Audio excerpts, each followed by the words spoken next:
Tokoh utama terbangun dari tidurnya, dan menemukan bahwa semua orang di dunia memiliki sebuah telur di atas kepala mereka. Satu-satunya perbedaan adalah, hanya telurnya yang berwarna hitam, dan di telurnya ada hitungan mundur. 11 jam, 54 menit, 13 detik. Dengan penuh rasa penasaran, tokoh utama masuk ke ruang kelas. Dan seperti yang diduga, semua teman sekelasnya juga memiliki telur di atas kepala mereka. Dia melihat ke arah teman sebangkunya. Li Yan, kamu benar-benar tidak melihat apapun di depan matamu? Li Yan melihat ke depan.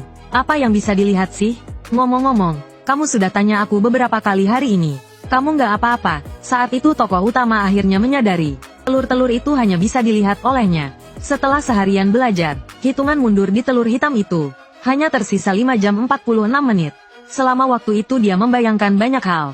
Apakah telurnya akan meledak saat waktunya habis dan membunuhnya, atau mungkin ada monster keluar dari dalamnya dan memakannya. Tapi bagi dia yang tak punya keluarga, kalau mati pun sepertinya tak ada yang disesalkan. Memikirkan hal itu membuatnya merasa lega. Dia langsung memasuki mode hidup tanpa tujuan. Melihat itu, teman sebangkunya di samping ingin membuatnya lebih bersemangat. Hei, Xiao Lun, mau ikut kami malam ini ke dekat tembok untuk menyegarkan diri? Tokoh utama mengangkat kepala. Kalian ke dekat tembok buat apa? Li Yan berbicara dengan suara pelan. Kakak kelas Yao Tian menemukan sebuah telur besar berwarna merah. Dia diam-diam menyembunyikannya di dekat tembok. Tokoh utama langsung bersemangat kembali. Telur besar berwarna merah, apa mungkin ada kaitannya dengan telur hitam? Li Yan melanjutkan, jam 7 malam nanti kumpul di taman sebelah barat kota. Kamu mau ikut? Kalau sampai jam 7 malam. Hitungan mundur kira-kira tersisa 3 jam. Waktunya masih cukup. Lalu dia langsung setuju. Oke, aku akan ikut denganmu. Pukul 7 malam, tokoh utama dan Li Yan tiba di tempat berkumpul. Kakak kelas bernama Yao Tian melihat ke arah tokoh utama. Ini adalah, Li Yan memperkenalkan, namanya Fang Xiaolun. Dia satu jurusan denganku. Kamu bilang ingin lebih ramai. Jadi aku ajak dia juga. Ternyata juga junior ya. Baiklah, kalau semua sudah datang, mari kita berangkat. Kemudian tokoh utama pun berangkat bersama yang lain. Tapi yang membuatnya heran, kenapa di atas kepala kakak kelas Yao Tian tidak ada telur? Dia merasa agak gelisah. Apa yang terjadi? Jangan-jangan, telurnya sudah menetas? Melihat tokoh utama sedikit gugup, Li Yan menenangkannya. Jangan takut, dengan orang sebanyak ini, pasti tidak akan terjadi apa-apa. Tokoh utama pun hanya bisa berjalan sambil melihat situasi. Tak lama kemudian, mereka memasuki zona radiasi di dalam tembok. Di sini adalah ekosistem mandiri, yang secara berkala akan melahirkan rantai kehidupan baru. Karena semua ekosistem yang terbentuk berskala kecil, jadi mereka juga tidak merasa takut. Saat itu seseorang berkata, lihat, itu dia temboknya di depan. Tembok itu sudah ada sejak tokoh utama lahir. Tembok itu membungkus seluruh dunia mereka. Tembok itu seperti sebuah bola kulit bundar, dan manusia hidup di dalam bola itu. Tembok itu selalu menjadi objek utama penelitian para ilmuwan. Para ilmuwan menemukan, tidak peduli metode apa yang digunakan untuk menghancurkannya, tembok itu tetap tak bisa ditembus. Bahkan tembok itu bisa memperbaiki dirinya sendiri. Konon katanya ada orang yang berhasil melintasi tembok itu, dan sampai ke dunia di luar tembok. Tapi itu semua hanya legenda saja. Namun jika itu benar, apakah di luar tembok juga ada manusia seperti kita? Apakah mereka juga ingin masuk ke dunia kita? Tepat pada saat itu, Li Yan mengajukan sebuah pertanyaan. Bukankah kalian ingin melihat telur merahku? Sekarang aku tunjukkan ke kalian. Kakak kelas itu menangkap telur merahnya dengan satu tangan. Telur ini adalah harta karun. Telur ini memberiku kehidupan baru, dan memperlihatkan dunia yang berbeda padaku. Namun tokoh utama berkata, dia tidak tertarik dengan kehidupan baru atau dunia lain. Setelah berkata begitu, dia langsung berbalik dan melarikan diri. Melihat itu, kakak kelas mengulurkan dua tangan dari belakang dengan sangat cepat. Kedua tangan monster itu sangat cepat. Dalam sekejap menangkap tokoh utama yang hendak melarikan diri. Di saat berikutnya, tokoh utama dipaksa ditarik kembali, hingga dia ditarik ke hadapan kakak kelas itu. Dia mendekat ke telinga tokoh utama dan berkata, katakan padaku, kenapa telur merahku bereaksi terhadapmu? Tepat setelah dia mengucapkan kata-kata itu, telur merahnya tiba-tiba tumbuh 5 mata dan 1 mulut. Tokoh utama melihat ke arah telur merah itu, dan semakin terkejut. Sejak kapan telur itu jadi menyeramkan seperti ini? Dan pada saat itu, telur merah itu perlahan mendekati telur hitamnya. Tokoh utama pun menyadari, bukan aku yang bereaksi padanya, melainkan telur hitamku yang bereaksi padanya. Pada detik berikutnya, telur merah membuka lebar mulutnya dan hendak memakan telur hitam. Namun telur hitam tiba-tiba berkilat, dan langsung muncul di atas kepala telur merah. Lalu dari tubuh telur hitam, tumbuh sesuatu seperti lengan. Detik berikutnya, cahaya pedang melintas berkali-kali. Telur merah langsung terpotong menjadi 10 bagian. Tokoh utama menatap kejadian itu dengan tak percaya. Telur hitamku, ternyata sekuat ini. Kemudian potongan-potongan telur merah berserakan. Dan kakak kelas itu pun langsung roboh ke tanah. Tokoh utama buru-buru berlari untuk memeriksa. Namun dia mendapati orang itu sudah tak bernyawa. Saat itu tokoh utama belum menyadari. Masih ada satu potongan telur merah yang bergerak di belakangnya. Tampak sebuah daging tumbuh dari potongan telur merah itu. Di ujung daging itu muncul sebuah bola bundar berwarna hitam. Bola itu terlepas dari daging tersebut dan jatuh ke tanah. Lalu seekor cacing menetas keluar dari dalamnya. Saat tokoh utama masih belum menyadarinya, cacing itu langsung melesat dan masuk ke dalam telapak kaki kakak kelas. Tubuh kakak kelas itu langsung mulai kejang-kejang. Kemudian di bawah tatapan terkejut tokoh utama, dia tiba-tiba berdiri kembali. Dan entah sejak kapan, tangannya telah berubah menjadi cakar tajam. Dan di dadanya, tiba-tiba muncul sebuah lubang aneh. Tokoh utama tertegun. Apa yang sedang terjadi? Dan itu, apakah benar lubang di dadanya? Kenapa terlihat seperti lubang kunci? Saat itu, kakak kelas yang telah berubah jadi monster mengeluarkan suara tawa anak-anak. Hehehe, permainan berburu akan segera dimulai gelombang. Tokoh utama terkejut. Permainan berburu apaan ini? Saat dia kembali melihat ke arah telurnya, waktu hitung mundur hanya tersisa 1 jam 54 menit. Lalu si kakak kelas yang berubah menjadi monster menjelaskan. Telur, di sampingmu itu seluruhnya berwarna hitam. Tidak seperti kami. Kau pasti makhluk asing, kan? Tokoh utama bingung. Makhluk asing? Kakak kelas itu melanjutkan penjelasan. Manusia, kau pasti sadar kalau orang-orang di sekitarmu bertelur putih, kan? Mereka adalah bahan makanan. Sedangkan telurnya aku, adalah telur merah tempur. Sedangkan kau, telur hitam itu adalah makhluk asing. Tokoh utama menatap telur hitamnya dengan bingung. Telur hitamku, adalah makhluk asing? Benar, bagi telur merah. Makhluk asing bisa ditangkap, atau diburu. Tapi aku, lebih suka memburu. Detik berikutnya, kakak kelas itu langsung menyerangnya. Cakar tajam di tangan kakak kelas itu terangkat. Tubuh tokoh utama langsung terluka parah. Dia terjatuh ke tanah, dan menatap telur hitam dengan bingung. Kenapa kau tidak membantuku? Bukankah tadi kau sangat hebat? Tapi kakak kelas itu malah tertawa. Oh, ternyata kau berharap pada telur itu ya? Hahaha, itu tidak mungkin. Saat kami masih dalam bentuk telur mandiri, kami tidak bisa menyerang manusia. Kecuali, kami menyatu dengan manusia. Selesai berkata, kakak kelas itu kembali menyerang tokoh utama. Tokoh utama buru-buru menghindar ke samping. Meskipun serangannya meleset, kakak kelas tidak marah. Melihat arah pelarian tokoh utama, ia mulai bermain-main seperti kucing mengejar tikus. Yang satu mengejar, yang satu melarikan diri. Namun tak lama kemudian, kakak kelas mendekat dan melepaskan tendangan melayang. Dia langsung menendang tokoh utama hingga terjatuh ke tanah. Lalu dia melompat ke belakang tokoh utama dan mengangkat cakarnya hendak menusuk kepala tokoh utama. Tokoh utama menunjukkan ekspresi putus asa. Apakah aku akan mati? Detik berikutnya, telur hitam tiba-tiba memancarkan gelombang cahaya melingkar. Dan kakak kelas pun tiba-tiba menghentikan serangannya. Tokoh utama pun tersadar. Aneh, kenapa dia tidak bergerak? Melihat itu, dia segera bangkit. Tanpa pikir panjang, dia langsung lari menjauh. Dia terus berlari selama setengah jam. Setelah itu, dia merasa ada yang tidak beres. Aneh, kenapa belum juga keluar dari zona radiasi? Tiba-tiba, dua sosok muncul di atas pohon. Mereka hanya berdiri diam melihat tokoh utama lewat di bawah mereka. Saat itu, telur di belakang pria itu berbicara. Tuan, orang itu tubuhnya sepenuhnya hitam. Dan dia menghentikan waktu telur prajurit. Sepertinya itu adalah telur penghancur dunia. Namun pria itu berkata, jangan buru-buru ambil kesimpulan. Kita lihat dulu. Tokoh utama tidak tahu sudah berlari sejauh mana. Tiba-tiba dia melihat sebuah gua di depan. Jadi dia pun bersembunyi ke dalam gua. Saat itulah dia baru sempat melihat ke arah telur hitam. Tadi orang itu tidak bisa bergerak. Itu karena kau membantuku, kan? Terima kasih ya. Dan justru saat dia melihat lebih dekat, dia baru menyadari waktu di telur hitam hanya tersisa 3 menit. Tokoh utama sangat terkejut. Kenapa cuma tersisa 3 menit? Tadi masih banyak waktu kan? Tidak bisa, kalau ini meledak seperti bom. Bukankah aku akan mati di tempat ini? Saat dia baru hendak keluar, dia menyadari seluruh tubuhnya tak bisa digerakkan. Akhirnya, dia memutuskan untuk tetap tinggal di tempat. Sudahlah, kalau memang harus mati, mati dimanapun sama saja. Tak lama kemudian, waktu tinggal tersisa 20 detik, 10 detik, 5 detik. Tokoh utama berteriak kencang. Ayo, datanglah. 4, 3.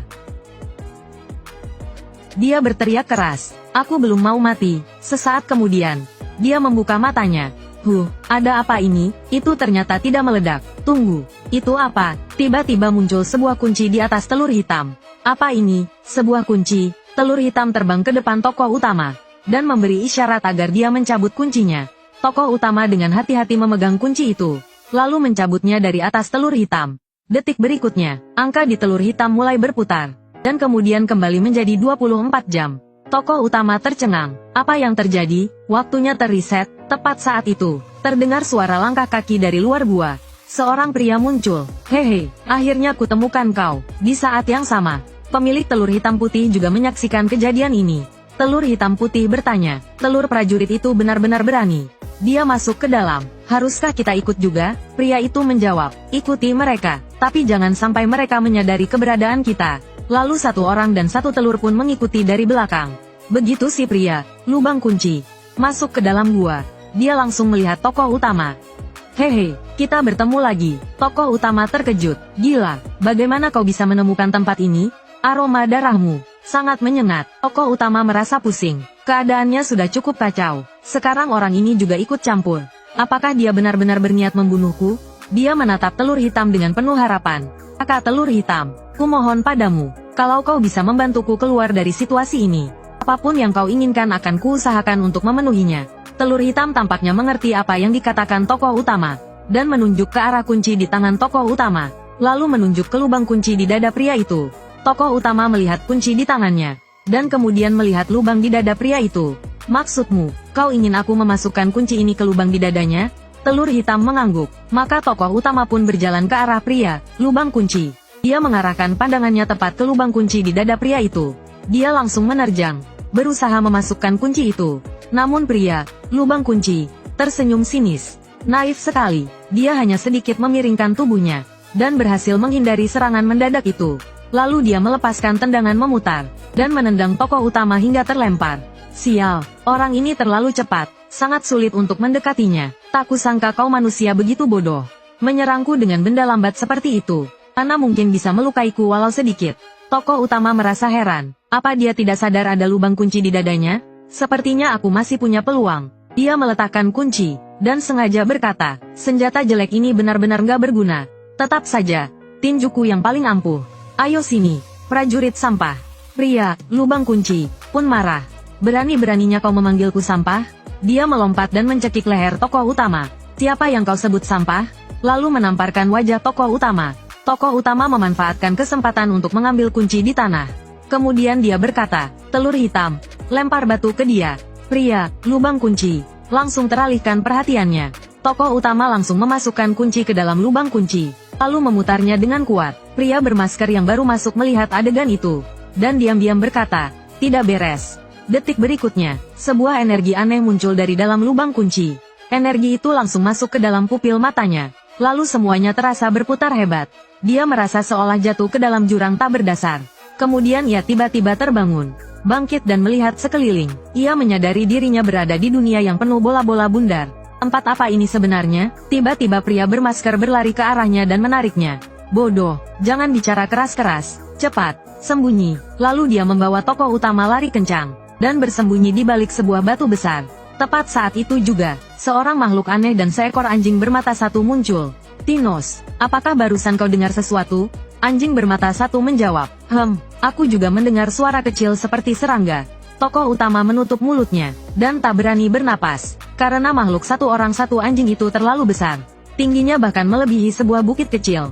Para raksasa patroli itu tidak menemukan apapun dan akhirnya pergi. Tokoh utama menghela napas lega, lalu melihat kunci di tangannya dan bertanya, jadi kunci ini yang membawaku ke sini? Benar begitu, telur hitam mengangguk padanya. Tokoh utama hampir menangis. Aku cuma ingin hidup damai. Kenapa malah dibawa ke tempat mengerikan seperti ini? Pria bermasker menatap tokoh utama dengan takjub. Anak ini ternyata bisa melakukan lompatan ruang ke dunia para raksasa. Aku ingat seseorang juga pernah membawaku ke sini. Tapi ingatanku sangat kabur. Namun, tempat ini terlihat familiar. Kalau tebakanku tidak salah, seharusnya ini adalah tempat sintesis para raksasa. Lalu dia memberi isyarat kepada tokoh utama. Kita keluar dari sini dulu, baru bicara. Keduanya pun berlari mencari jalan keluar. Namun tokoh utama penasaran menatap ke langit. Bola-bola besar yang mengambang di atas itu sebenarnya apa? Jumlahnya juga tidak sedikit. Saat itu, Pria bermasker memberi isyarat agar dia berhenti, karena salah satu bola di depan mengalami perubahan. Tokoh utama terkejut, apakah sesuatu akan keluar dari dalamnya? Pria bermasker berkata, bola penetas itu akan mulai melahirkan. Detik berikutnya, sebuah bola hitam memuntahkan suatu objek. Benda itu jatuh ke tanah, tapi belum terlihat jelas bentuknya. Keduanya menatap adegan itu dengan penuh rasa ingin tahu. Apa sebenarnya itu? Tak lama kemudian, muncul sosok ikan manusia tanpa wajah di depan mereka. Itu adalah manusia sintetis. Ya juga, sekarang tempat ini sudah dipenuhi para raksasa. Tak perlu lagi membuat manusia jadi raksasa. Tepat saat itu juga, sebuah bola mata raksasa tiba-tiba muncul di belakang mereka. Sebuah suara terdengar, ketemu. Dua serangga kecil sedang bermain-main di tanah penetas. Ternyata anjing raksasa bermata satu yang menemukannya. Tepat saat cakar raksasa hampir menghantam tokoh utama. Pria bermasker menekan kepala tokoh utama, membantunya menghindari serangan itu. Lalu pria bermasker melompat, dan muncul nyala api hijau di tangannya. Ia langsung meledakkannya ke leher anjing raksasa itu. Pria bermasker menoleh ke tokoh utama. Aku akan menahannya, kau cepat lari. Mendengar itu, tokoh utama langsung melarikan diri lebih dulu. Namun baru beberapa langkah berlari, sebuah tangan membentuk gerakan seperti menembak. Kepala tokoh utama langsung tertembak. Setetes darah muncrat ke arah telur hitam. Ternyata raksasa itu yang menyerang. Tokoh utama langsung terjatuh ke tanah. Telur hitam melihat tuannya terluka. Telur hitam dipenuhi oleh rasa marah. Darah perlahan menyebar di permukaan cangkangnya. Tokoh utama merasa kesadarannya semakin tenggelam. Sial, apa hidupku akan berakhir di sini? Aku bahkan belum menemukan orang tuaku yang sebenarnya. Tiba-tiba, dia merasakan ada energi yang mengalir masuk ke tubuhnya.